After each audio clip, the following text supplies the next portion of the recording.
pleasure and privilege to introduce the speaker tonight. First of all, you know how things are done. So quickly thought that I could do something on architecture, involvement, commitment, etc., etc. And in this capacity, I have begun a number of things. Some of them probably are still invisible, like an iceberg. And so the idea that of this evening also was born in my so-called lab of art and architecture. That is not was not written on the poster, but this is the reality. And in this capacity, I thought that there was nothing better I could do than to invite Michael Craig Martin. And Michael Craig Martin thought that he would invite him as his interlocutor for this evening. And that's how this formation came about. Now, Michael, as his full name, Michael Craig Martin, is one of those happy creatures who did not have to invent his name like many artists in architecture as he became a painter. He had his name already made for him. We used to call him, in the early days of Goldsmiths in the 70s, always MCM, never in his full name. And Bertolt Brecht has remarked that the acronyms of this kind usually gives the carrier a greater strength, like USR, like USSR. Well, in the case of USSR, it didn't work exactly how it was planned. But I'm saying it because Michael is one of those rare artists that not only knows himself so well, but exceptionally also able to know others, which is very rare among all human beings, but sometimes even especially so when it comes to art and architecture, because after all, the task of being an artist or an architect is so demanding that quite often, even if you were not born autistic, you become one as a kind of self-defense. And Michael is this rare creature who, as much as he has done for his own paintings, which by now establish his work so prominently in the world, he has done almost as much for other people's art, precisely for no other reason than the love of it. We used to always make these strange remarks about the it that only some of us felt we understood. You know, we were just talking about last night the privilege of being in a studio with young people, totally unknown, nobody heard of them or their work, and confronted with the work, one had to say, without any help, as it were, is it or is it not? And being able to say, yes, this is it, was all that was needed, in fact. You know, people that some of you perhaps would know, I remember in particular Tony Craig showing me a pile of stones and asking me, is that it? And I said, yes, that's it. He asked again, Yehuda, is that it? I said, yes, that's it. And then the third time.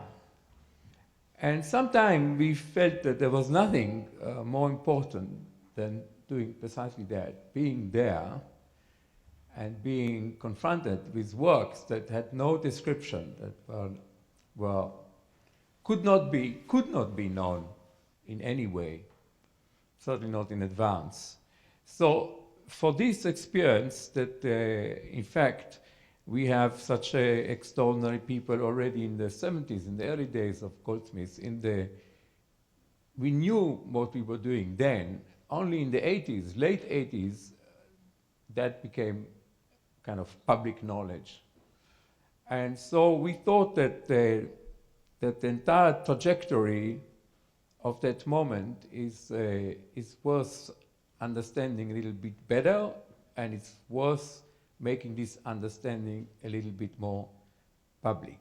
And this is the object of this exercise this evening. So we'll have two parts. The first part will be introduction of Liam, and then a dialogue followed by question and discussion, and that's how we'll end the evening. So I invite you.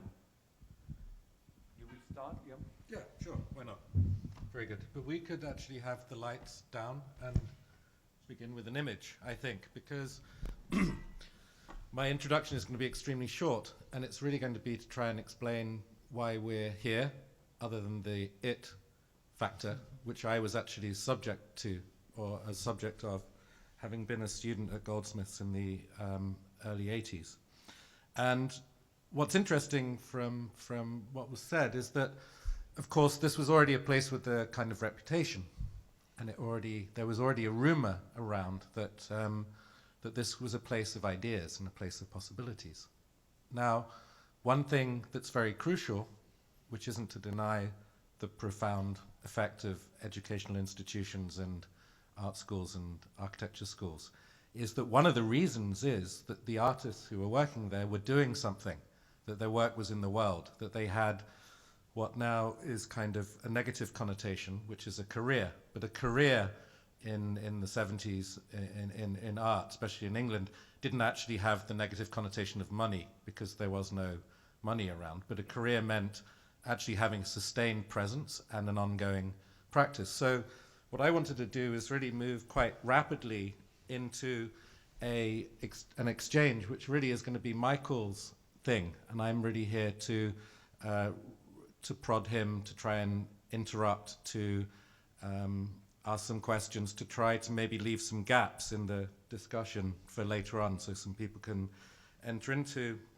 what in a way is going to be quite complicated, because we're really looking at a specific history of work over the last 45 years. And we're also looking, there's the danger, because we're going to have to be considering the built world, at least, if not specific architecture, that a talk like this is going to sort of slip in between, that it'll slip in between in a non-productive way, that it'll slip in between the focus and the often perverse practice of trying to think about how to make art, or trying to make it, or come up with that kind of moment, and a more sophisticated contemporary discourse about the potential of architecture. So what I thought was very important is that we start in a way at the beginning of the story, that while it seems sometimes dumb to make things chronological, I think it's very important, and pressed Michael yesterday, that we had some, I don't know, early work is technically correct, but for me it's never really early, because most of this work was destroyed, right, at some point. In a way, we could start with the fire. That's always a good way to start. But I mean, there's a number of images here at the beginning that maybe you could just go through them and say some details, some information. This is always useful. What are we looking at? Well, when you and I spoke yesterday, we decided that I needed some kind of introduction about the work that precedes most of what we're going to talk about, to give you some idea about what I was thinking, and very much about the kind of thinking that led me to where I got to next, which leads to where I got to next, which all looks very logical in retrospect, but as you're doing it, doesn't always look that way. I mean, there was something that we started by talking starting at the beginning. There was something that I forgot to mention to Liam last night, and I wonder, and I don't even know if he realizes this, but I was a student at Yale. I was very, very lucky in the early 60s, and there was a project that we were given by Al Held, which was to do architectural interventions in the new Rudolph building, the A&A building. It was the second year that the building was open. And I did 2 interventions because I liked it. And one of them I would be proud to do today. The other one, not so much so. And I won't mention that one, but I was very happy to do it. One of the things, the reason I mention it is because I obviously had that interest of some connectedness with architecture at a time when there was no name for this kind of work. It had no there was no real model for such a thing in the way that we were doing it.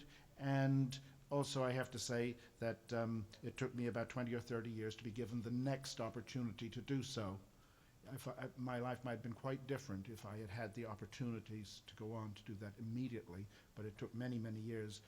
And then when the opportunities came, I did them. And of course, that's also something that happens a lot to an artist, which is that you start off with something, and then years later it turns out to be useful. Just as you're starting to forget that you actually know about that, it turns out to be something that can be used to your advantage. I'm just going to show a couple of images of early work. This is a work from my first exhibition. It's from 1969, and it's 4 boxes. And I show it because it shows you something about the way I think. I took the 4 identical boxes and I cut lids out of the boxes, each one getting progressively bigger, and then switched the lids around. So that the thing that interested me was that what I did was so uninteresting, and that the result is more interesting than the description of what I did. That what the consequence is, the consequence overrides the actual thing that's been done. The other thing that interested me very much, and which is tied in with the question of architecture, is the fact that in general works of art, the one thing you're not supposed to do is touch them, and by making boxes that had hinged lids, I was trying to build into it the forbidden thing, that you had to touch it in order for the work to work. As this is now in a museum, even I am going to be arrested if I try to touch it, but the thought is there. That was the idea. This is work from the early 70s. I think it more or less speaks for itself, and it has to do with, obviously, with the reversal of certain expectations.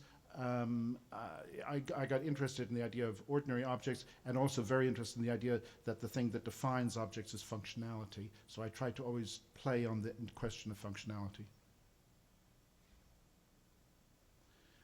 This is another work. In this one, there's a tabletop with there's pulleys on the ceiling. There's rope going up to the pulleys and then down to the buckets. The 4 buckets are filled with water, and the water weighs exactly the same amount as the tabletop, so the tabletop is held in suspension just under the buckets. So in a sense, the things on the table are supporting the table.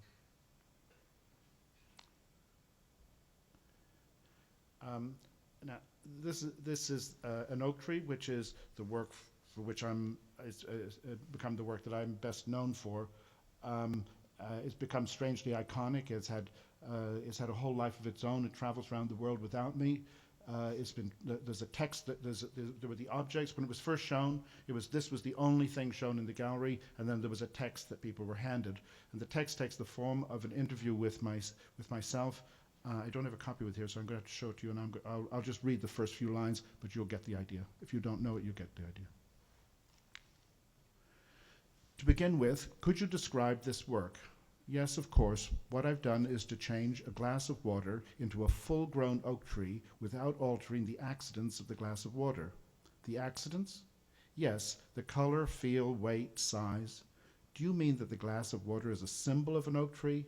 No, it's not a symbol. I've changed the physical substance of the glass of water into that of an oak tree. It looks like a glass of water. Of course it does. I didn't change its appearance, but it's not a glass of water, it's an oak tree. And the text continues in this vein.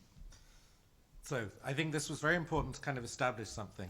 And what I'm curious about is that you've talked about this idea of work being an endless progression of starts. And you already see this. This is the period we've just seen is a very kind of, there's a lot more work from this time, but there's something very singular about each piece, which is rather uncommon, even in that point. The idea of serial production, the idea of finding an idea and projecting it into the future, the idea of having a rhetorical framework around the work that could then protect you into a future, seems to be completely broken down in your work. That while it certainly, if you showed these images to someone and said, could you date these? Could you tell us from which period in history are they from? They might not be far off.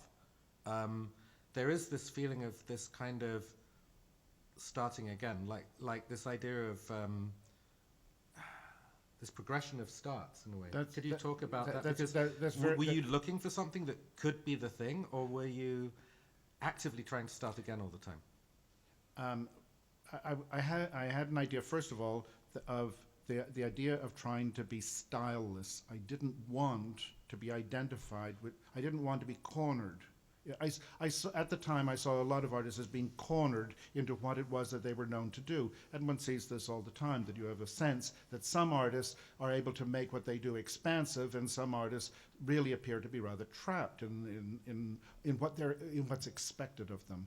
And so I was trying to make something that was essentially stylist. On the other hand, I was also what I really wanted to do, which I could never achieve, and part of that was because I was spending so much of my life also teaching and I had no money, was that I wanted to be able to do different things simultaneously. I wanted to have several different, it wasn't that I wanted them all to be, they ended up being much more separate and compartmentalized. And I have to say that one of the things that happens in the work you'll see is that this stops, and the reason was because it was driving me crazy. I was very, very unhappy, and it was so exhausting trying to work in this way, because everything I produced stopped me. Mm-hmm. I could gain nothing. I could take so little from each thing into the next thing that I was constantly, as Liam says, starting. And that is not really a wonderful way to live your life. I mean, it's very. Can you move on to the next image, because I want to see it should go. There you go. So then suddenly, I mean, we're jumping and skipping for the sake of a way of proceeding. But what strikes me about the earlier work is the ideas in themselves can function not regardless of place, but the place they're done in doesn't seem terribly significant. It could be anywhere. It could be any kind of space. And then suddenly there's this shift. Did you think at this point that you were finding a way to, what was missing, if you see what I mean? Can you identify what was missing in this sense of starting again all the time? Because to a certain extent, it's a kind of still used as an ethical test by artists, or some kind of strange thing. The idea that it's a very common thing to have a discussion with someone that someone's doing what they always do, or they're doing it again, or they're repeating themselves, or they always do this. This is always a kind of anxiety of artists, this idea of, it's almost a kind of perverse inverse of a kind of commercial architect's problem, that it's the thing that you need, and it's the thing that is a kind of nightmare at the same time. If you describe the nightmare of constant starts as a problem, well, the constant repetition is a problem too. So suddenly you're working on the wall, suddenly there are buildings involved, suddenly there's spaces. Well, the other most important thing that changed, of course, there is about 5 or 6 years between the last slide and this one, was a transition from all the previous work used real objects. And one of the things, again, in relation to this start and stop thing that I found was happening in what I was doing, was that, in a way, when you use a real object, when I used the glass of water for an oak tree, I had used up the glass of water. I couldn't turn to it again, because if I did, instead of enhancing what I had done, I undermined what I had done. And so out of this dilemma that I created for myself, I decided to try just drawing the things that I had previously used. So I started to draw individual objects, and I drew them all on the same size sheet of paper, and I drew one at a time. Every day I just drew another one. And I would on acetate, I would do an outline in tape. That was because what I wanted was a kind of drawing that was, again, styleless, as I had wanted in the beginning, and something that just gave you information, a kind of drawing that was very like the manufactured objects themselves. I wanted the drawing not to have the character of art, but to have the character of the object, and the object was manufactured, so I wanted the drawing to look manufactured. Mm-hmm. But you've written before that you had this, or you have felt this kind of commitment to simple and direct, and what is it that would make someone feel that way? I mean, what is it about simple and direct? What does that do as a function of art in relation to a space like this, which I assume is a gallery, from the look of the floor and the classy walls? Unmistakable. Well, one of the things that happens is, as soon as you move away from a real object into images of objects, I suddenly start to understand certain things about why artists have done in history what they've done, why do they do this? Why do they make pictures of things? And one of the reasons is because they're so unbelievably flexible. So you can make something... The artist or the things? Or Well, the thing is pictures? flexible, so it allows the artist a degree of flexibility, because you can make them gigantic and you can make them tiny. I did small drawings, took slides of them, which made them even smaller, blew the slide up on the wall, and then drew on the wall with tape. And I found that I had found a way to make gigantic things that had absolutely no substance, no physicality. You could the whole thing is just a bit of tape on the wall. At the end of the exhibition, you just pull the tape off the wall. It's a little ball, and you just throw it away. And there was something so magnificent about the economy of that that you could have all the characteristics. But you mean literal economy as well, because you would have just a bunch of sheets of paper and some tape, as well as being artistic economy. Yes. And that made you, because of course the irony of certain kind of post-Duchampian art is, of course, you do end up worrying about, do I keep these specific bottles, or do I have to get this particular shelving system again? I mean, was there a conceptual crisis at some point in the work, do you think? Because strangely, while these works for me, in a way, you could technically say, well, they're a kind of return to picturing or drawing or something that might be from an earlier, whatever we could call earlier moment. Yet somehow they're strangely freer than the things. Were you having a conceptual crisis, as it were? Well, I don't. I think at this time, I mean, I was still in that situation where I was every day. I was just learning something from the process and finding out things that I hadn't anticipated. I mean, my idea was with the drawings. The drawing was so basic, I would just go back to the most basic thing and start again. And of course, when you do that, that is, you know, in a sense, that is what happens. You do start to, and you start to I mean, one of the things that's very interesting about discovering things in art is that you can discover something that people have known for centuries, but if you discover it, it's your discovery.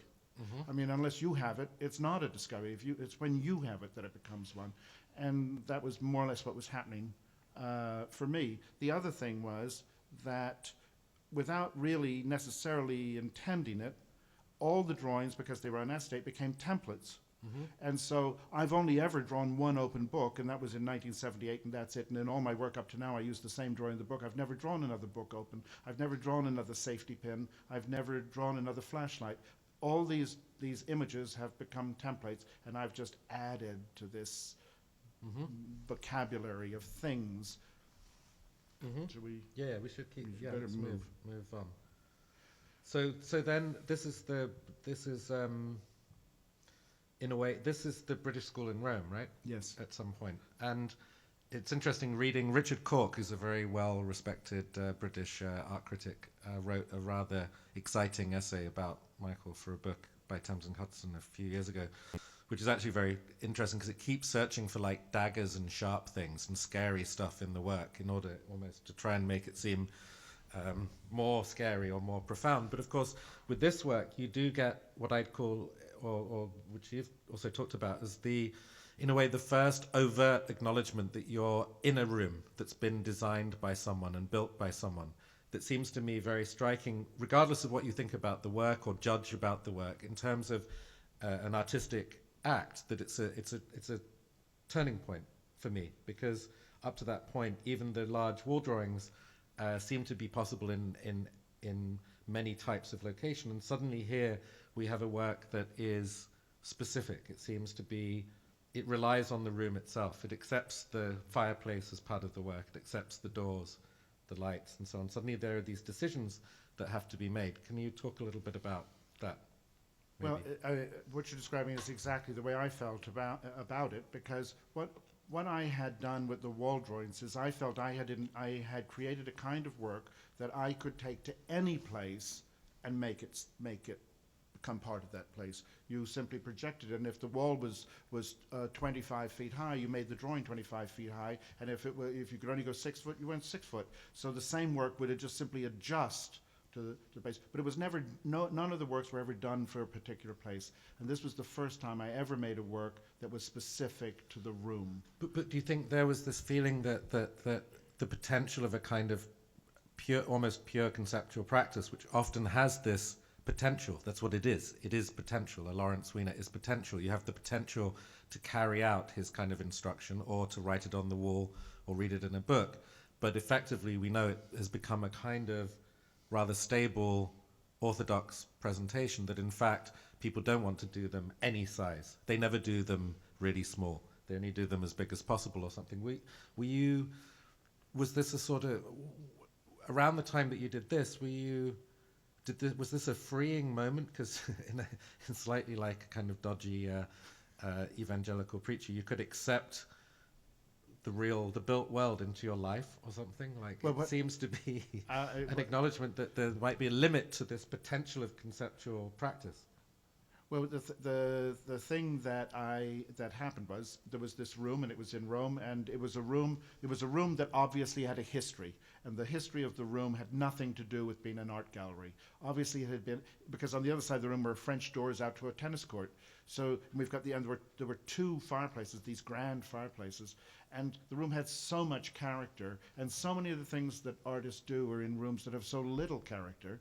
It just seemed to me that it was crazy not to try to play on that. So that's what I tried to do. And the minute that, and this was also the first time I ever introduced color and I ever painted the wall. I used paint in this way, and everything changed. My whole career just changed completely. I never ever went back to the other thing. It all changed with this.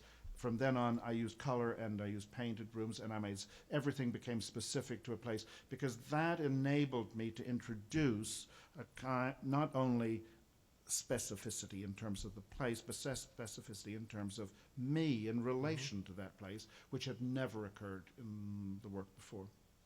So maybe we should move through a few things, and maybe you can just tell us where they are and you know, like maybe a little technical stuff, like how it's done, or what, you know, have you there's this moment of you with the acetate and the roll of tape and a overhead projector. So when you're shifting, and like, how is this done, for example? Where is this? This is a painting in Tokyo, and this was one of the first works. In this work, you can see the images are more or less life-size, and they're more or less naturalistic in color. The background is very vivid, but the objects are not. And but this is a painting on canvas, and in order to get the tape to do its thing to do the equivalent line that I had been using, which I didn't want to lose, it involves painting the whole thing black, then doing all the drawing first, then painting all the colors on it, and then you remove the tape at the end. And that's how I do absolutely everything. Everything is drawn with tape, but the tape always has to precede the work. You always have to paint the color you want it to be, and you have to paint a big area of color, you know, to draw it. So this is not produced by, I mean, this could be produced by a big company and silk screening company somewhere, or it could be industrially produced, or I could think it's a bit early for a good inkjet, but yes, it was a little before that. What's going on there as a daily practice? I mean, are you standing in a room painting it, or are you standing in Tokyo? Yes, painting I was it, in my studio, and it wrapped around 3 walls, and my studio wasn't very big, and it went around 3 walls. And the amazing thing is that it took me, you know, I spent nearly half a year to do it. Now I would think to make about 10 things this size now, because of changes in my own ability and also changes in the technology of what you can do. But at the time, I was so overwhelmed by the scale of it that and the unknownness of what I was doing. I mean, going back to that thing we were talking about how things get that sense of the repetitiveness of things. Mm-hmm. It's very interesting that. Part of the dilemma for an artist is that the repetitiveness of things in a growing moment is the thing that's fabulous. And then suddenly, sometimes quite quickly, it goes dead, and it's just repetition. Does that funny... Mm-hmm. But you've said before that you're opposed to self-expression, which is, of course, it's a good line, and I like it. And I think I agree with it up to a point, but it's a very complicated thing to say, when I think it's something you can say about yourself maybe, and it's hard to say about other people and feel safe. But of course, you're working in these cases. There's a lot of labor involved. So there seems to be this difference between, like, where is this difference between expression and labor, it seems in a way quite a... There's this idea that an artist is supposed to work, if you see what I mean.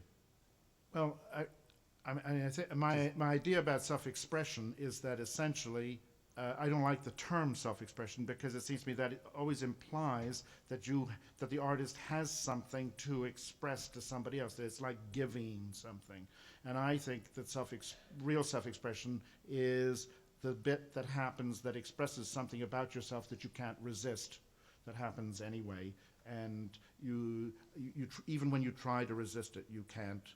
It's not that you try to put it in, and it's not that you try to take it out. It just, the character of my work says everything about what I'm like, really, and I think that's true of every artist. But I don't think that's what's meant in general when people talk about self-expression. So where's this? This is in the Kunstverein in Düsseldorf, and this was the first time that I took the colors from the walls, the bright colors, and put them into the objects, and I also started to play with the scale of the images, which of course, why when you're doing images should you make them all life-size? It made no sense.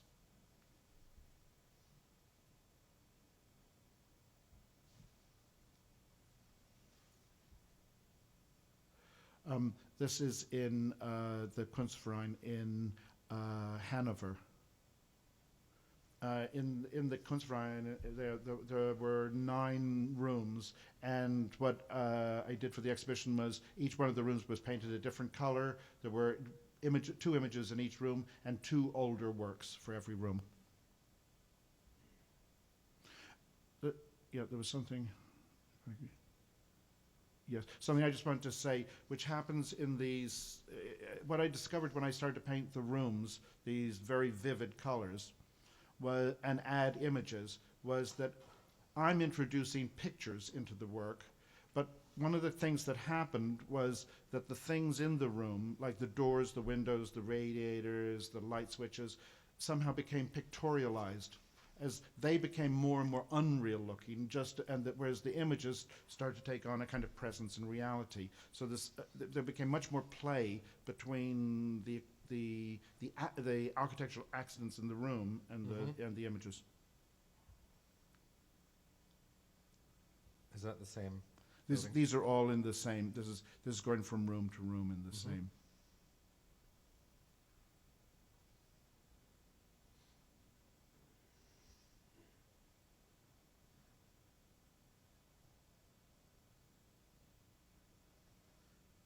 I mean, one of the questions I really hate is when people ask me to talk about color, because to me it seems like such a... it's other people who talk about color. You know, I've worked on a few projects recently collaborative projects with people where they've asked me if I could talk through my color, or I could speak to the color or something. And frankly, what I'm doing is like a lot of people here, is I'm color picking, or I'm working in palettes on the computer and functioning that way. But one of the most disturbing things I think about a shift in your work around this time, which I think even certain people were quite reluctant to bring up, was this sudden, devastating, in a way, in a positive sense, hideous use of color, which seems to be so at odds with the idea of taste within art, even within a kind of post-conceptual practice. It seems so wrong and so counter to even the general aesthetic of the museum or the gallery. How did that, what was happening there? Is this to do with a shift towards suddenly using a computer, do you think, or is it coming before that? One has to say that the computer is, we're in the early mid-90s, and this is already, the computer is absolutely, the most critical thing that happened in my work was the computer, because suddenly all the things that I had been doing that had taken ages and ages to plan and to do, I could do them so wonderfully on the computer. It was like it was just designed for me. And what happened with the color was my first, when I had tried to play with color before, and it was always kind of namby-pamby, kind of a little hesitant about it, because like many artists, I found it quite frightening. And when I started to do these rooms, I discovered that you could buy, this is all the rooms here are painted with household paint, you buy it down the shop. And I realized that you could get just these amazing colors, and they look really amazing. You put a lot of them together, but you could get very, very intense, vivid color, kind of color I didn't associate with being able to paint your house. And But why do they make so many colours? I've never really understood this. I don't quite understand, and very, very few people use these colors, I can tell you. I mean, and certainly, fortunately, very few people use them in their homes. And I don't either. I want to rush to tell you, I don't live like this either. But it wasn't my intention to make something beautiful, but my intention was to make something vivid. Mm-hmm. And I also like the idea, just as I never draw anything you can't name. I never draw anything that you have to figure out what it is. I would never draw a nice bit of plumbing equipment and you think, oh, that's what's interesting drawing. If you can't call it something, it's a watch, it's a book, it's a table, it's a chair. I don't draw it. And so I thought, well, the colors should be the same. Red, green, yellow, pink, blue. They should have a name. You should not need to speculate. I'm trying to remove speculation from certain certain areas where it could sit and get it somewhere else. So, and so then I discovered that I kind of fell upon this palette of incredibly vivid colors. Of course, the really ridiculous thing is that when I was a student, I was at Yale and I studied the Albers Color course. I don't know if anybody does the Albers Color course anymore, but suddenly, in another one of those miracle ways, it became unbelievably useful. And everything I know about color, I learned from Joseph Albers for that color course, and I use it all now. Every time I think about it, it gives me a way. And I never had any idea how to use color before I started to use. And then what I also realized was people went to these places and were happy. People went in and smiled. And it had never occurred to me that people would go to something, just walk through a place and it wasn't their emotion in a kind of deep dramatic way, but an emotion in a very touching, simple way, that people's mood was changed by the experience of these things. And that struck me as a very extraordinary thing. It never even occurred to me that such a thing would happen. Mm-hmm. And this happened because of the color. Mm-hmm. I also have to say that because the people who people obviously see my work is divided into the color work and the non-color work. All the non-color work is considered reasonably conceptual, and all the post-color work is considered hopelessly non-conceptual. But do you think it's something to do with the fact that it's possible to say that in a way the work suddenly becomes indifferent, or like strangely kind of positively indifferent to art and positively indifferent to architecture, which is a very odd position to be in? Does that make sense? That we're now, for example, in a situation where, at least for the last 20 years, any decent artistic practice that makes self-conscious, ironic relationships to the failure of modernism or to a yearning for like high-end mid-century public housing, for example, is viewed possibly correctly as good and a very good artistic practice. And equally, on the other hand, any developed architectural practice that shows a kind of going beyond the limits of the traditional notion of where architects are supposed to be and supposed to reside is also seen as positive. This work, strangely enough, seems to it's this kind of radical indifference in a way, which I find quite interesting. I mean, maybe you can talk about this. It's almost a perfect illustration of it. And also, for me, striking is always a reminder at how gaudy and ridiculous and kitschy medieval... The past was. The past was, if you see what I mean. Assuming that we're looking here at what I think we're looking at, which is... It's a small medieval museum in Buxtehude in Germany. They have two collections, one of modernist chairs and the other of medieval carved sculpture. And they mixed them. So it seemed to me perfectly reasonable for me to add a few things. But there's something else that I started to realize as doing these things. I came to this work with these stupid drawings, and one of the things that I realized is that architecture is virtually by its nature abstract. And occasionally you get a building that looks like a hot dog, but other than that, architecture is not representational.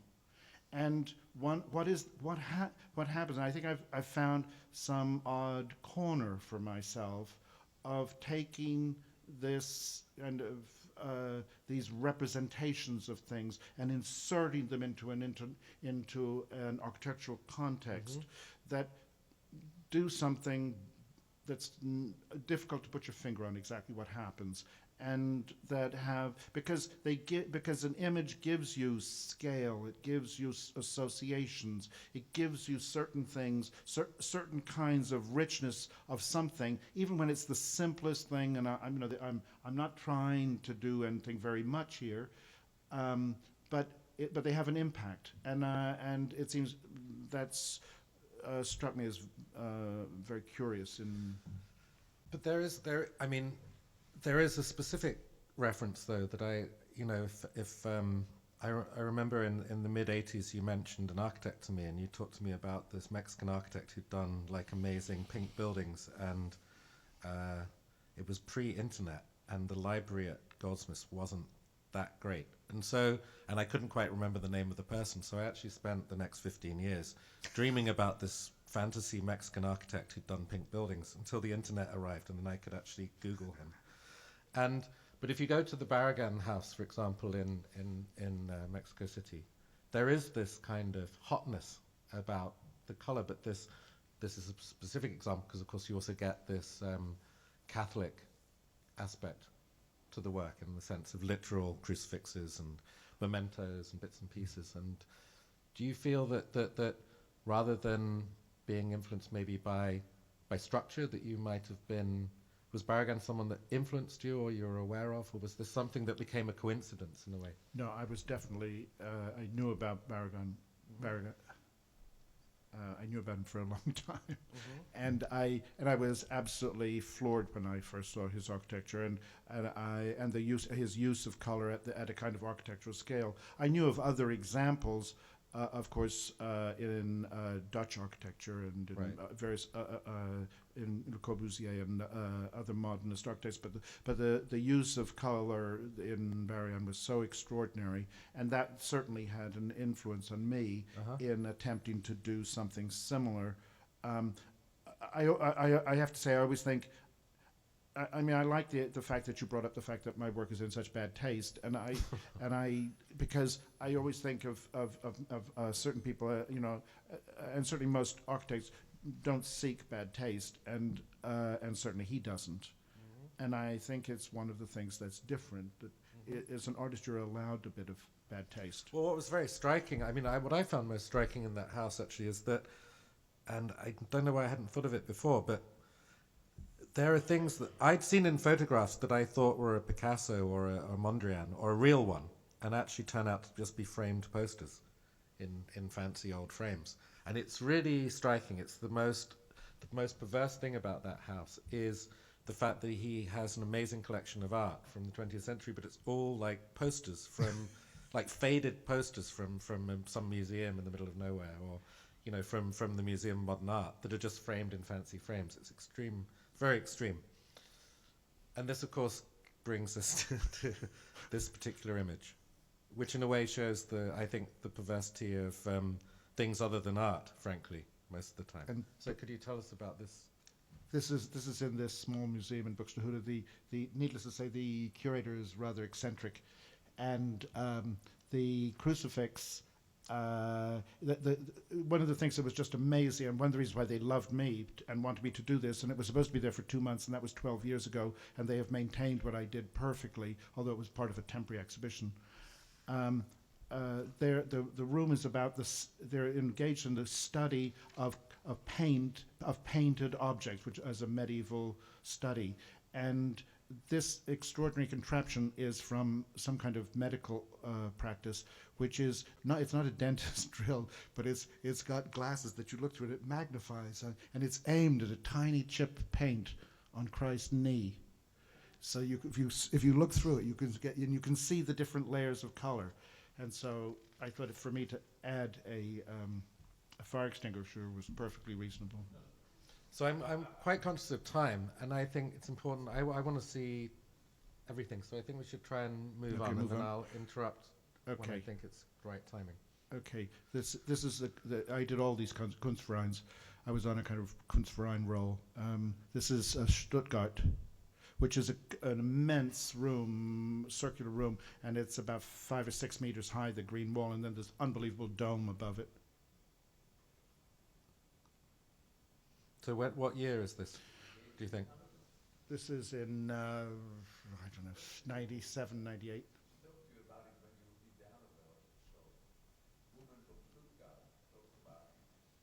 That's right. And this was the first time that I used images of art. I took images of artists who used real objects to make ready-mades, and then I did the drawings of their work as the ready-mades to put them kind of back into my work. Mm-hmm. So there's Jasper Johns and Duchamp and Magritte.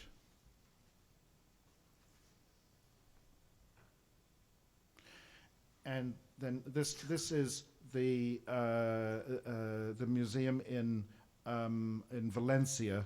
They have a wing of the museum, which it's not actually a true building. It looks like it is, but in fact, it's architectural remnants that have been assembled to make a kind of ecclesiastical room. But you can see there's mixtures of styles here and mixtures of architecture. But it makes a fantastic space in which to do something. And in this place, I mixed old work with new work. You can see on the purple wall is the oak tree, and then there's the buckets, and then painted the room. And the painting, which is in which implies it's in the sacristy, is actually based on Las Meninas. There's the canvas, the fire extinguisher is the artist, the sunglasses are the princess, the belt is the belt is the dog, the pencil sharpener is the dwarf, the ladder is the man coming through the doorway, and of course there's the mirror for the king and queen. This is the same thing.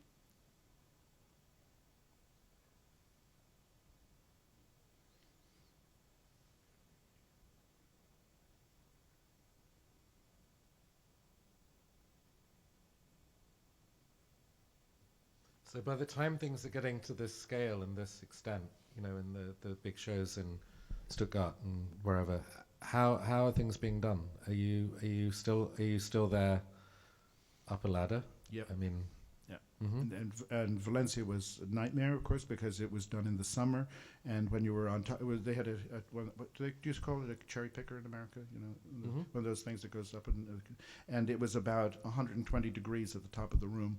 And we were just soaked in sweat. Sometimes the tape, it's all drawn, this is all done with tape, and sometimes the tape just wouldn't stick because my hands were dripping. I was so wet, I couldn't get the tape to stay on the wall. When you do this, what we have to explain is in front here is an earlier work, right? Yes, this is yes, it's another one of the box pieces, like the first piece that I showed you as part for the same. And that thing of mixing, I very much like the idea of mixing the old work and the new work. How could you do that to yourself? What were you thinking of when you did that? I think that I mean, great. didn't anyone try and stop you? No, no, you weren't there.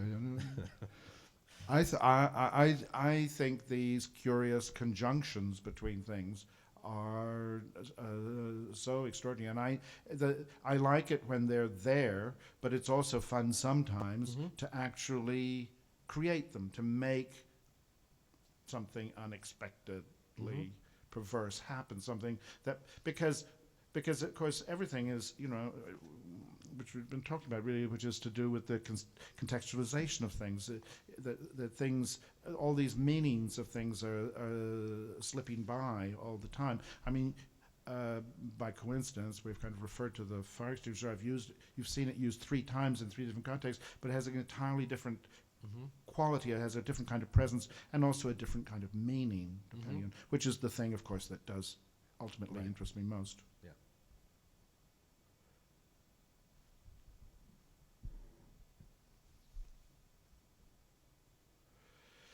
And this was in the Museum of Modern Art, in the old entranceway for the last exhibition, which for the new millennium, 2000.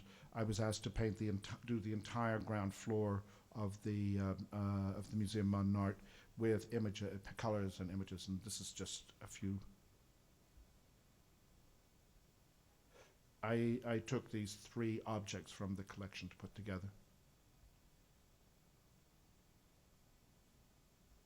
So this is before the rebuilding of Before the rebuilding, all of not only of course is the thing that I've done not there, but the place itself, because all these rooms no longer exist. They've all been absorbed into the new museum, and you wouldn't even know where that was now.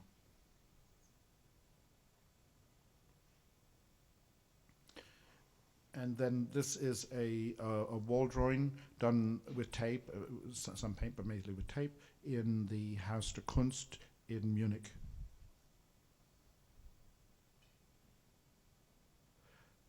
And this was one of the first times that I'd done something like this, which is taking the images floor to ceiling and having rows of them. It's something I've done a lot of since, where there's, in a sense, I'm trying to have something where there's no hierarchy in the thing. Everything is equal all the way. And everything is as big as possible, but everything is contained within the given height of the ceiling, as though everything is kind of holding up the ceiling.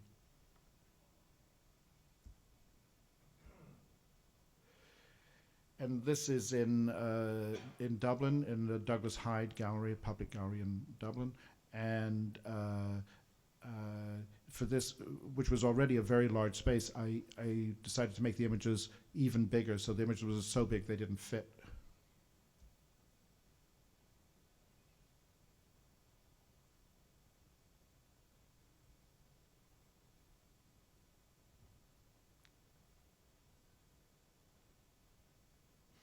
And this is in Berlin. This is the British Council Library in Berlin. You enter at the ground floor and you go up the stairs, and on the ceiling I painted 4 books, 2 open books and 2 closed ones.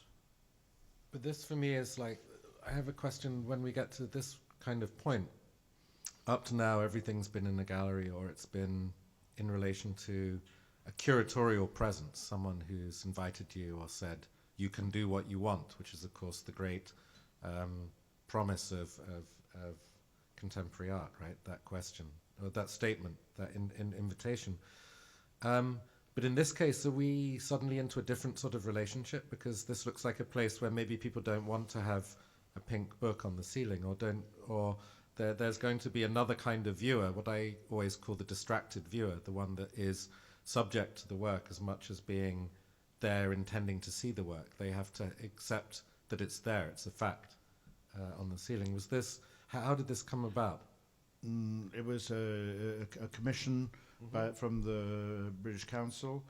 I was hesitant about doing it myself, but the architects, Saarbrück and Hutton, were very, very interested that I would do something like this. And I mean, I have to say my feeling about works that I always try to do things that no matter how vividly assertive they are, that in a certain sense, if you don't want to have to look at them, you don't. And if you don't look at the ceiling, you don't have to see it.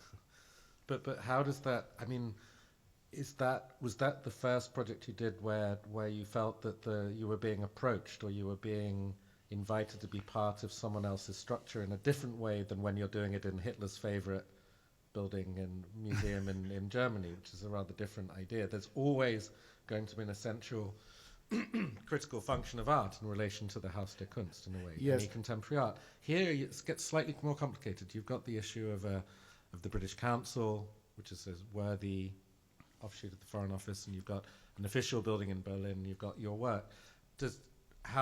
Surely there are suddenly constraints, or maybe there are no constraints. Well, there are changes. There's definitely changes, because after all, this is in all the other places, I just choose the images out of my hat box of images, and here it's a library. So I'm deliberately, obviously, choosing books.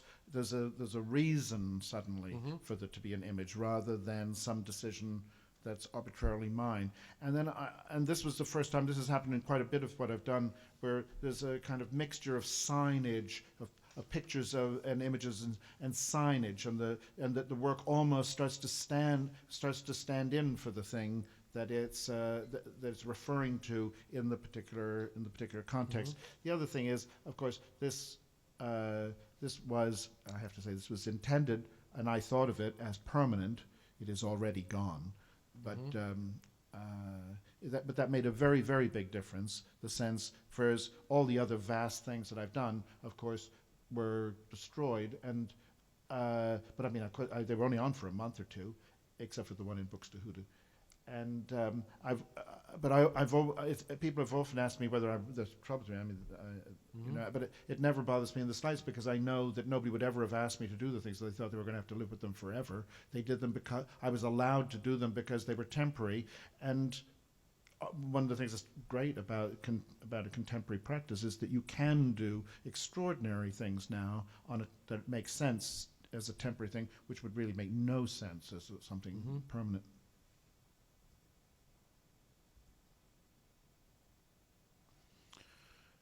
This is another a permanent installation. This is in a bank in Hanover. It's the staff dining room.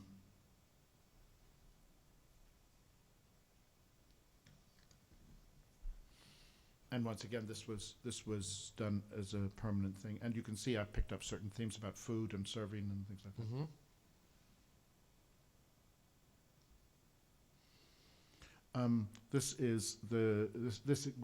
We're back in the museum. This is a room in the Tate. It was in an exhibition called Intelligence, in which the room is completely square and the images go around the room.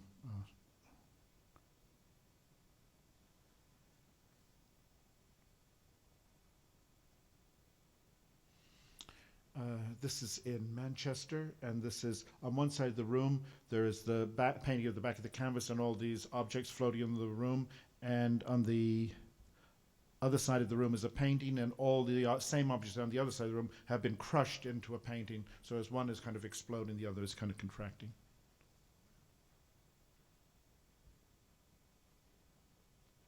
Wolfsburg. Yeah, keep going. It's good. Very good. This is in Toulouse, in the museum entrance in Toulouse. This is something somewhat different.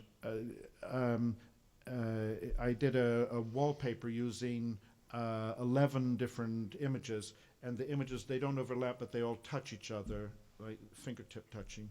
And then I made 11 paintings, one of each object, and the drawing and everything in the painting is exactly the same as the drawing of the same thing on the wallpaper.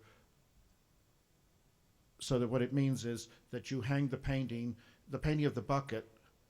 Everything you see in the pink picture is painted on a canvas, but you can hang that picture any place where the bucket appears on the wallpaper. It could be up higher and be on the other place. So all the pictures can be moved around the room depending on where.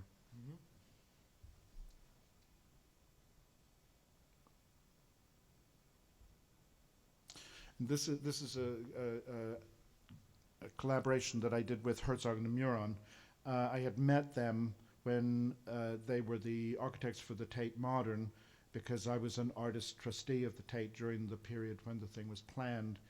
And the Tate is really quite amazing. The three of the trustees are by statute have to be artists, so there's always 3 artists as trustees.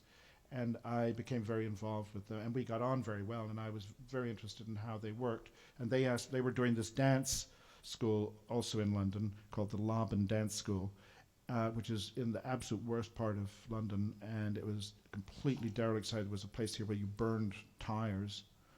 And they built this amazing building, and they asked me to come in at the beginning because they wanted to introduce some color. So we introduced some color in the outside. You can kind of see it there's a plastic skin, and the colors were made specially for the building to go into the skin. So there's just a little bit of color, but the places for the color are not determined by something on the outside, but by what happens on the inside. I don't know if it comes up. I'll show it to you when it comes up. This is then I did a wall drawing in the lobby, and that's also in the entranceway.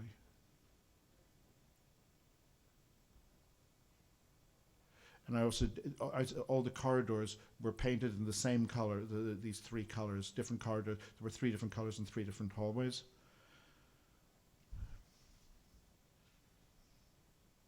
And, oh, I'm sorry, I didn't have it. But what happened with the plastic on the outside is that in the dance studios, that would filter through the frosted glass. So there's a little bit of color just filtering into all the studios. So the studios had different accents.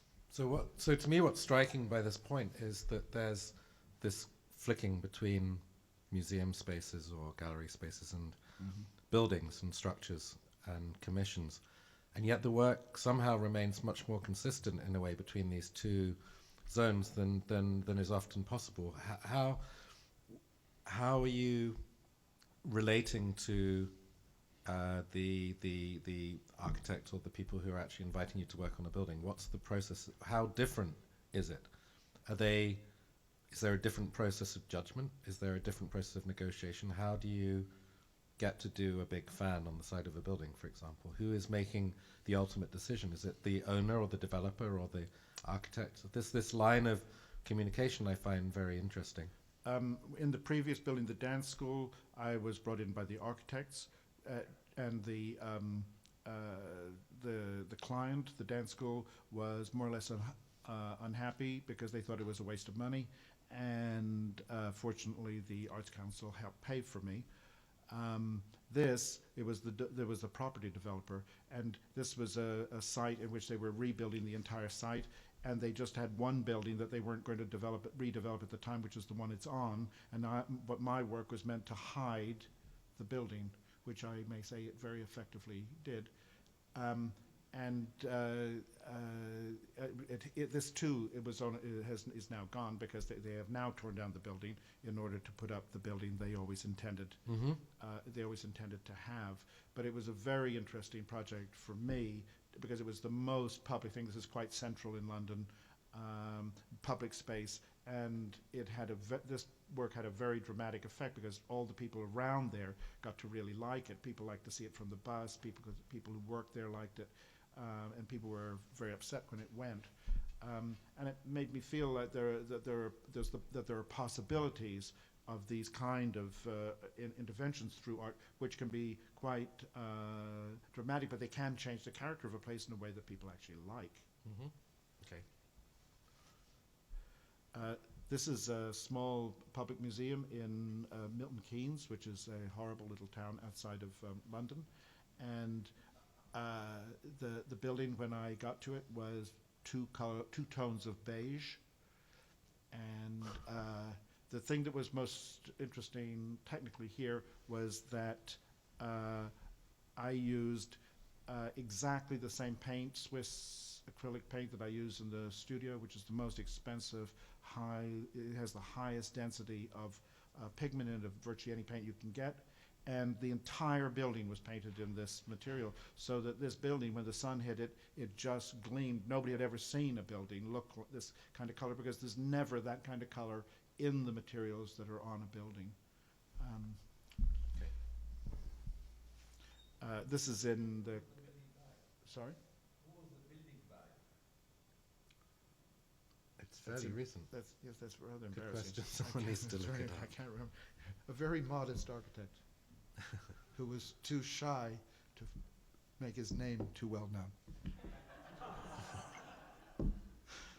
This, however, is a building by an architect whose name is very well known. This is the Zumthor building in Bregenz, the Kunsthaus in Bregenz, which is a fabulous building, one of the great buildings. And I was able to do neon drawings inside the skin. There's a glass skin, and the neon drawing is actually inside the skin of the building.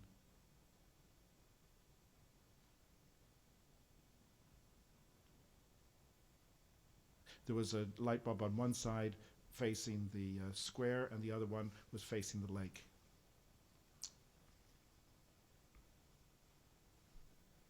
And then this is done now, and this is now in the 2000s, the knots or whatever it's called, and now the technology for digital printing has become so extraordinary that I cannot as a temporary thing, paint all these images in different colors, but you can print it. And I can't paint gradations, but these are dead easy with digital printing. And what's really extraordinary about this is also in Bregenz. It was done by the local people, a company that does printing these things. They have a 5-meter wide printing printer, and every wall was a single sheet. So some walls were 25 meters long, and the whole thing is 4 or 5 meters high. So the quality and the capacity of the printing is just unbelievable now. And so for any of these big projects, I'm too old to go up on the ladders with all the tape and everything. And so, but just at the right moment, they've managed to invent a printing way that you can do things. And I can do things now which I could never have done this if I was painting. The paintings had a quality because of their simplicity and their massiveness, but you could never get the kind of subtleties of color and things that you can get in these. This was a church outside of Bregenz. It coincided with the exhibition, and I've put this picture in because you can get a sense of how gigantic it is. It's an abandoned medieval church, and all the walls that they're putting in, it's all on fabric, again digitally printed, and they made a framework that went around all the windows and the walls, and then they stretched it and stapled it on the walls.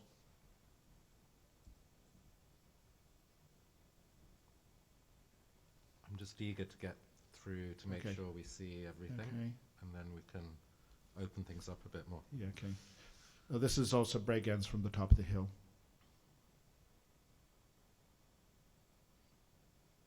This is the Museum of Modern Art in Dublin.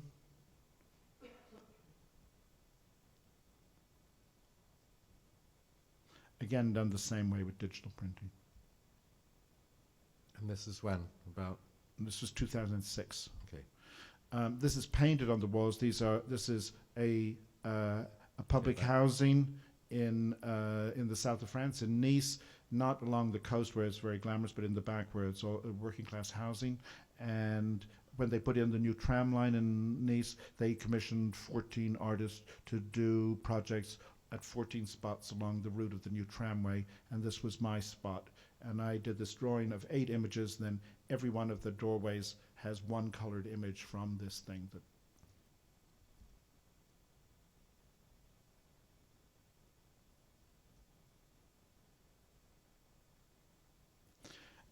This is in Luxembourg, and it's a drawing of 3 globes interlocked, and it's set into the floor. It's made out of corian. I had a fantastic thing happen to me in this project in Luxembourg, because DuPont was building a new factory for corian. I'm sure the architects know corian. And it's extremely expensive material. Well, this wall is 4 meters high and it's 88 meters long. It's unbroken. There's no repetition in the drawing, and the entire drawing was done by using a thing to etch, a computer-guided etcher that etched out all the drawings into sheets of corian, about half a centimeter deep, and then they made rods of corian which in colors which you heat, and for 3 minutes you can curve them, and then you can put them in, and then they sand the whole thing. So the entire thing is made out of corian. It has a most amazing quality. It's unlike anything else. And the fortunate thing was that DuPont paid for it. This is a tube station, a light railway station in London, in Woolwich Arsenal. This is done with silk screening on ceramic tiles, 1-foot square ceramic tiles. Every tile needed to be screen printed separately.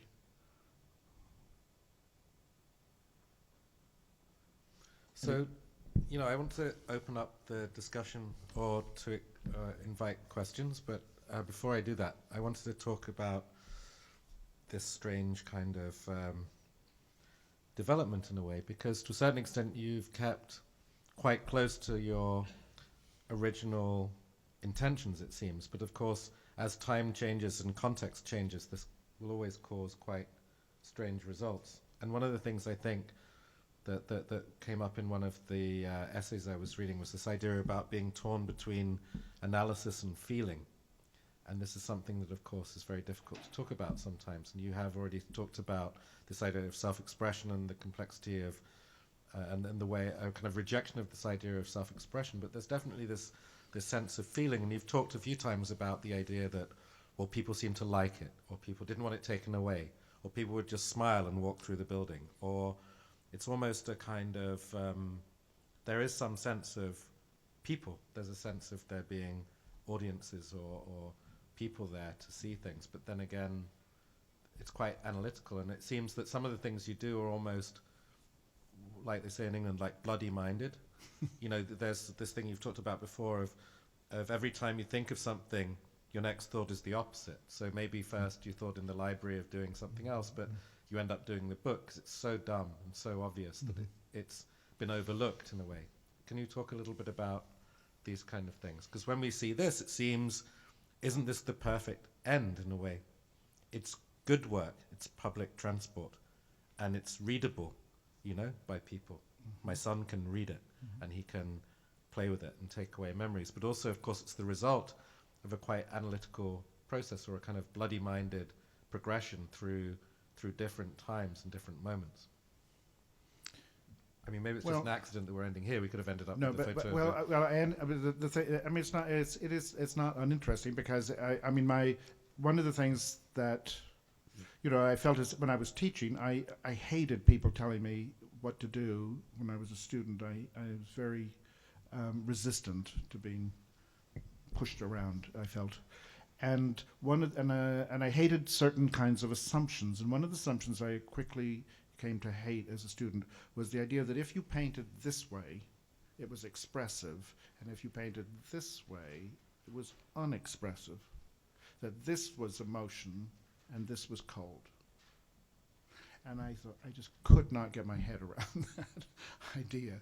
And because, of course, anybody who's in art school knows that there's some people who do this, whose paintings are really very, very cold. And there's other ones who do it like this, and maybe they're not so cold. So there's something about the assumptions of what happens in terms of what constitutes expression, what constitutes engagement, that maybe that there are lots of assumptions which underlie things which may be mistaken, they may be misread, and that there are ways. I've felt that, you know, in my own way, I was trying to find some way to get the thing to do the thing it's not supposed to do. I want to use this. So you get this thing between something that is in a certain sense very analytic and conceptual, and on the other hand is highly visual, that's forcing you into this very visual thing, something that's obviously, I'm not a stupid person, and yet nothing gives me greater pleasure than doing something that appears in a certain sense to be extremely dumb. But if there's a way in which the work from the outset has a kind of link to a period of a desire for a kind of democratization of practice, meaning that things can be read, you can see it's a bottle, you could even put it on the shelf yourself, you can recognize the picturing of the object. It's something that's not universal, but within certain cultures it's certainly a thing. It's a light bulb. It has this light bulbness before it has a brand quality or a feeling quality. This is a very kind of ethical, or this is has meaning, right? It has this kind of, and by the time we get to this year or last year, and in the subway station, you've got these things that can be read that could easily be they're not necessarily, your first read of them isn't necessarily what you call high art, as you can imagine it. You sort of mean, like, you don't necessarily imagine this is a clever art project. It could be, it's very ambiguous about where it could come from. How do you feel about this idea of you know, the fact that in having worked a lot in Britain, I mean, you've written about this idea before that Britain's strangely anarchic as well as being very conservative in a strange way. But also there's, I mean, how do you feel the British context has affected your understanding of what high art means, or what a kind of intellectual practice means, or these kind of, it's a very hard question to answer. I know that. Yeah, I but- can't answer it. No, I know. But I mean, I went to England. My education was entirely in the United States. I go to England in 1966. I didn't mean to stay for more than a year or two, and now it's 45 years later. And one of the things that I misunderstood in my own removal of myself from here was that I was already engaged in a certain kind of context of ideas which were essentially American. And when I went to England, it wasn't there. There were things like it in certain ways, and other bits were missing entirely. And it took me, I think there's a kind of slowness in my development which came from the loss of that original context within which I was working. In retrospect, the funny thing is, I think I probably did the right thing. For many years, I thought it was a disaster. But now I wonder, and I think that, and I know. I mean, you know, when we talk about teaching and everything, I've been useful in England, and I might have been more useful there than if I had been here. I think a lot of things I said there were very ordinary, but I was the only person who was saying them. And I think this, and I think there's something about, I learned so much about the nature of history, and I don't mean history just in the sense of knowing about the past, but the way the history of a place inflects its entire view of the same things, and that the same history written in America is different written in England, and it's not even when the two are in battle with each other, when they're sharing the same. The British account of World War II is completely different than the American account of World War II. Yeah, but one of the things you said as well is that in a way it's the most secular country, which in a strange way I kind of agree with you. I hadn't thought of it in that way, but it does seem to be. It's not as exciting. A pagan country would be maybe more exciting, but secular, that seems to be the case. Can you comment on that? I mean, one of the things that seems to happen, therefore, is that my experience, and one of the reasons I kind of often desperate to get out of the place, is that people often ask philosophical questions without wanting to hear a philosophical answer, which is incredibly frustrating. So the question, is it art, is much more frequently asked in Britain. And it's something that will come through quite populist newspapers, but it'll also come through someone standing in the gallery on the Sunday afternoon. I've had the experience of being the docent at the Serpentine and people coming in to hear a talk on John Baldessari or something, and then their only question is it art? But that's such a complicated question, potentially, but without any desire to hear the answer. And I wonder how you survived. Was it this, without wishing to keep coming back to educational environments, but was it this context of Goldsmiths that was useful, or was there another context that took place in Britain that allowed you to function? I mean, I have to say that I ended up, when I got to England in the 60s, in the sense that there was an art world already in New York. There were many artists in England. There were many more artists, and there were many more interesting artists than I ever imagined before I got there. But what there wasn't was what we would now call an art world. There wasn't the kind of structure of interrelationships and things that existed here. This now exists in England, but it didn't. It didn't at the time. And the thing that replaced it were the art schools. And London had 6 art schools, and each art school was an intellectual island. And to teach at Goldsmiths meant enormous. The minute you said you taught at Goldsmiths, you would have said so much about yourself, which was completely different than if you said you taught at Chelsea or you taught at St. Martin's. That meant something totally different. And so there was the life of the artist community existed between the schools.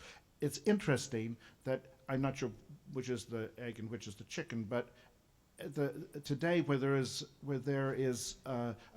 you can say there is a genuine art world, the schools have become much less important in the way that they once were. Interesting. And they certainly don't control the agenda in the way that you could have seen them doing so at the time when Yehuda and I were first working in the 70s and in the 80s. They really defined our world, and that's not true anymore. And so There was something else I was going to say about the secularism of Britain, and something about this odd thing about the British, is it art? It's sometimes forgotten that the British went through a period of unbelievable iconoclasm, in which the statues were hacked out of all the churches, crucifixes were burned outside churches. All these things were destroyed. All the stained glass windows were all destroyed. There was an amazing. There's 100 years of getting rid of things and burying things and hiding things that could be hidden. And so there's something about. Because I was educated in the 70s, I am not aware of what period that would have been specifically, exactly. I can draw you a picture about it or do a project about it, but I couldn't. So you're talking about the Reformation, or yes. There's the monasteries, the destruction of the monasteries. Which is when? Henry VIII. Henry VIII. 15 something. It's Henry VIII, and then 16th century. Okay.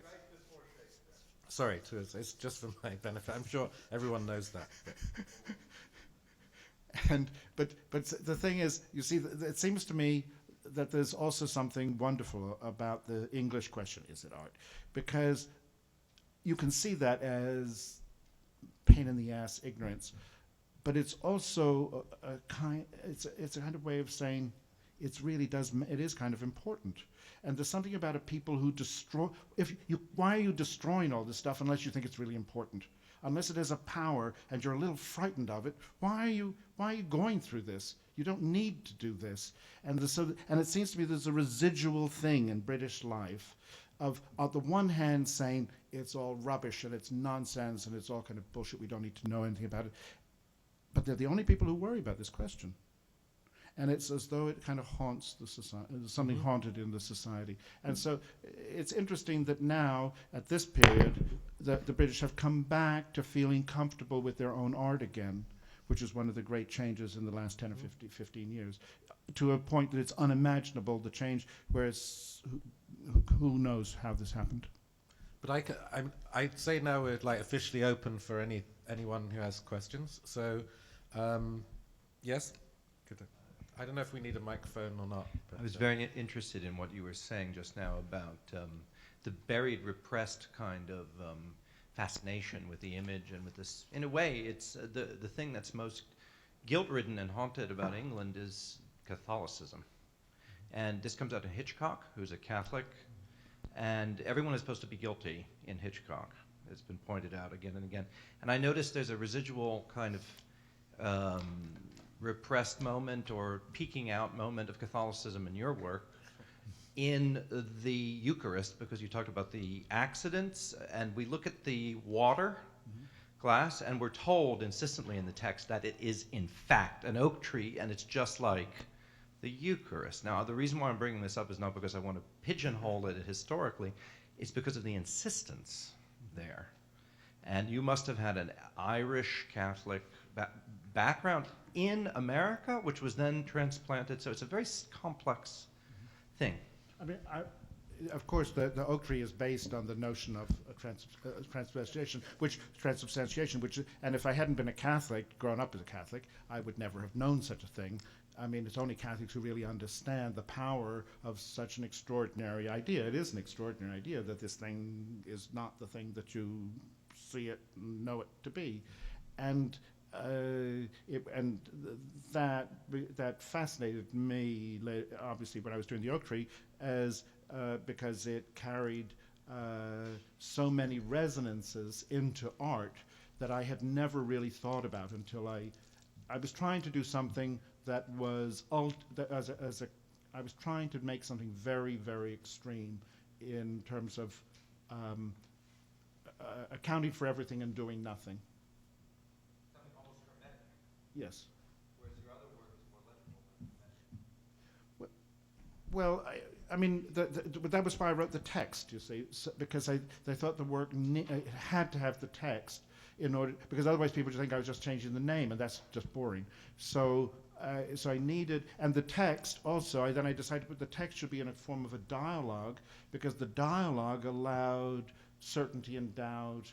It allowed the author and the audience belief and non-belief. So the discourse is always between these two things. So it kind of collapses all of those things that happen in works of art into this one little thing. But what's very common is when someone does something that is, this work was definitely picked up. People spotted it immediately. It was even semi-scandalous in the context with which it was shown originally, as far as I'm aware. Of course, there's a great temptation to try and do another one. Do you see what I mean? There must have been a great, I mean, there would be, normally you've got, one of the things that artists usually have, even if they're teaching as well, is they have time. I mean, that's what they do. They think about what to do. So was that work a way of like killing something off in terms of intellectually speaking, like saying, or was it, did you try and extend it? Did you think there could be a way? Do you see what I mean? Was there ever? I floundered for a couple of years trying to figure out how to do the next thing. And I have to tell you, I did do another work similar, which I have very, very successfully suppressed. So that absolutely nobody, it was shown in a major exhibition in Paris, it was shown at the Biennale in Paris at the same year that the oak tree was shown in Paris, and absolutely nobody has ever mentioned it to me. It's just like it didn't exist, and I try to keep it like that. You're the only people I've ever even told it existed. Sorry, yes, in the middle.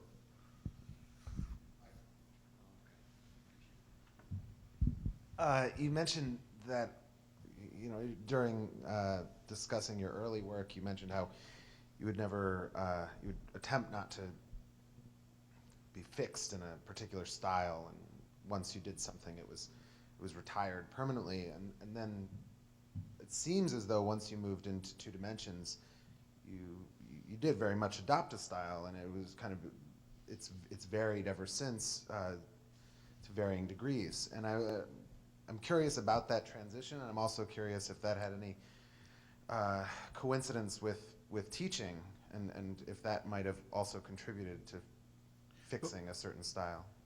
When I first started doing the drawings, as I said, I tried to make the drawings styleless. That's why they were drawn the way they were, is to have no. Lack of style became a style. But then the style became, which never, in my own foolishness, it didn't occur to me that might happen. But then again, I never thought to be doing it for so long, and but there is another irony in all of this, which is I have probably been more persistent, kind of absurdly persistent I'm still using images from 1978. My all of this work is like I'm having an autobiography every time I make a work, because I've got years and years of things in all of this stuff.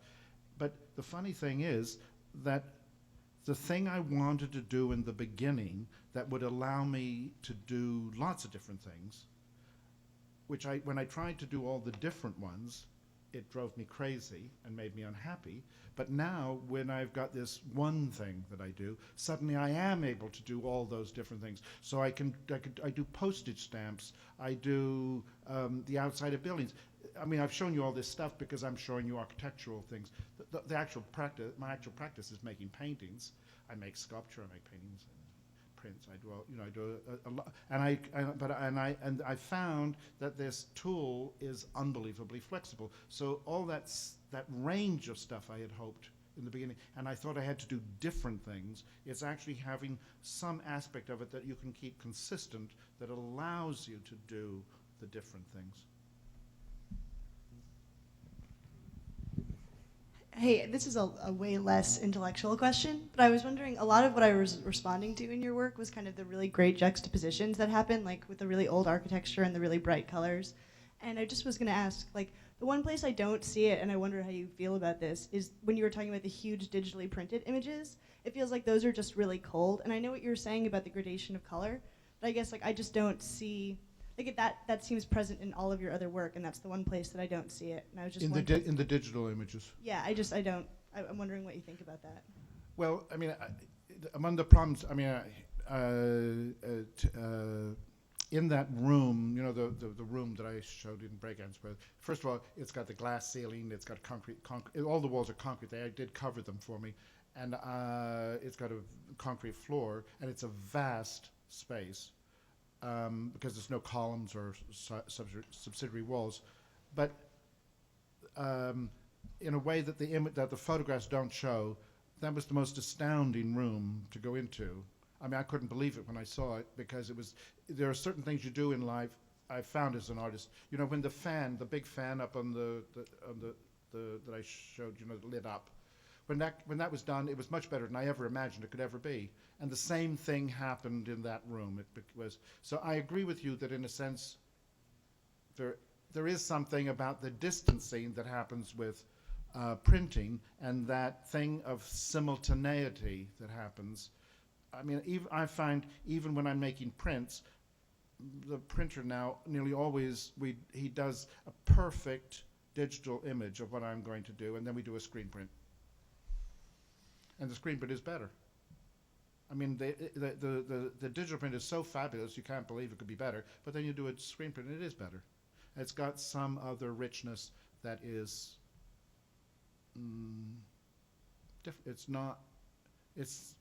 it's something about an imperfection in its perfection, in its perfectness. So something about that. And somehow that sense that every single thing has been done in maybe it doesn't get it. This one at the back there.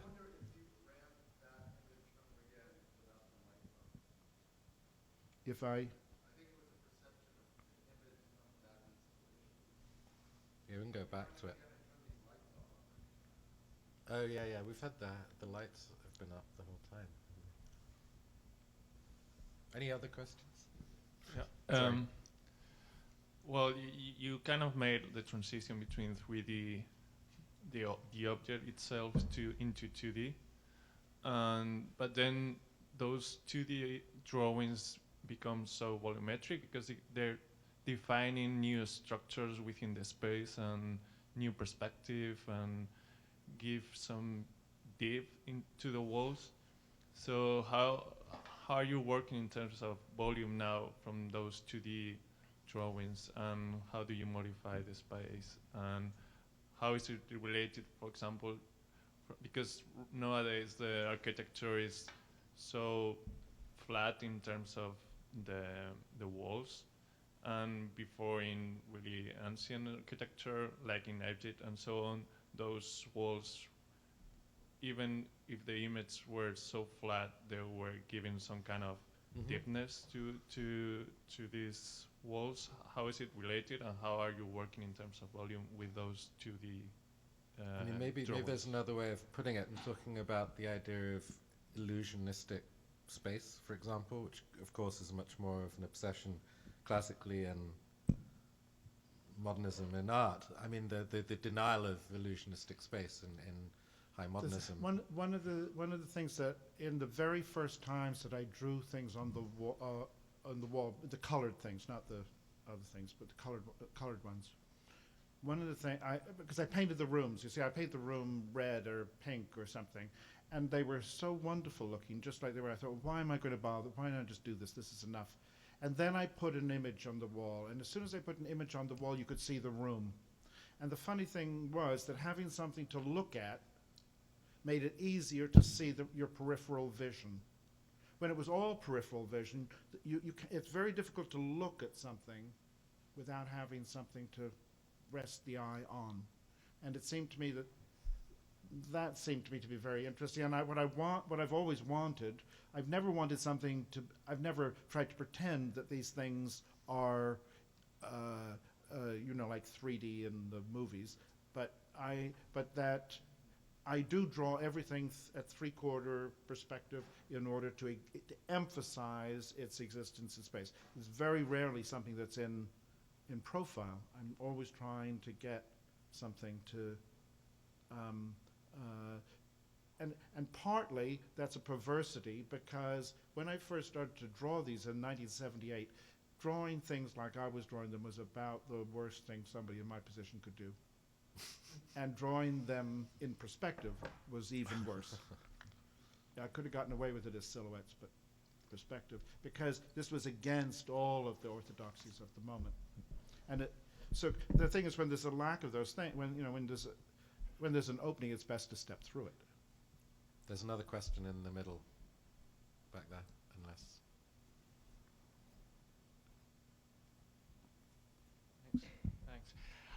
I remember your work, especially the tape work that you were doing in London. You were actually one of my tutors in 96, 97. And there was a really beautiful tactile quality. I debriefed some of your assistants to figure out how it was made. It was actually a state secret at the time. I didn't do anything with it, but I really loved the sculptural aspect of it. There was a sense of, Michael Craig Martin tangibility within each thing. It was a sculpture on the wall. And I noticed a sense of excitement with the Corian that you were talking about when you were presented the idea of heating up something and putting it into a computer-routed groove. Do you, what turns you on as far as the tactile qualities of work right now? Yeah, thank you. You've introduced a very nice subject for me. Wasn't it nice? Because it's absolutely true. I absolutely love the physicality of things, which is one of the reasons I have a problem with the digital printing. It's the lack of physicality. And all of the work that I do, if you see it in reproduction, it looks like it has a very little physicality, when actually its very slight physicality is very important to me. And I think it's also important that I make two-dimensional pictures of things which are usually associated with painting, but all of the work has actually come from sculpture, and I make pictures of things like a sculptor. I don't make pictures of things like a painter. And I think that's very important. And my whole treatment of painting, I see my paintings as flat sculptures. So I think we've got time for one more question, if anyone has one, and then... Thank you. A small point of British history, which I'm not sure is true. This idea of wrecking icons, wasn't it also done during the English Civil War, 100 years after Henry VIII, by the Roundheads? Yes. It seems I remember seeing some statues smashed in. Yes, it destroying- happened more than once. Destroying religious and monarchical symbols and stuff, so it's right. But I think there's a very... Again, I missed that. What was that? So now you're going to test my knowledge of British history. Okay. Okay. It's